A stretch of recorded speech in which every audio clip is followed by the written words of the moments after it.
Did you know that when things go wrong in your life, like in your house or your car, or just consistent issues, say hi, Bill. It's an indicator of something that's going on within you. So if there's mechanical problems in your car, perhaps you're having mechanical problems. Perhaps you're having trouble getting started on something, getting going on something that you've been guided to do.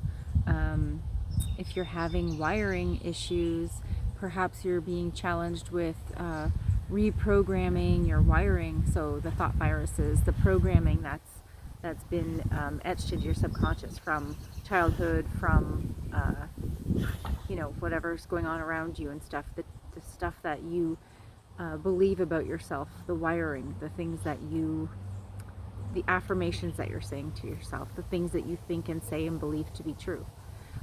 So are they negative? Are you being, consistently going through the same exact patterns? So you're having wiring issues because it's like, okay, here you go. It's time to shift and disconnect that wiring, unplug from that wiring and re-plug in, reestablish, not replug in, reestablish new wiring. So new ways of thinking about things, new perceptions, new perspectives.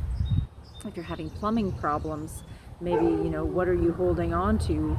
How are you having trouble flushing things out of your subconscious, out of your life? If you're having flooding issues, you've been holding on to some big emotions for a long time, and now they're just starting to pour out in around you, like in your house or in your garden, like flooding of any kind or whatever.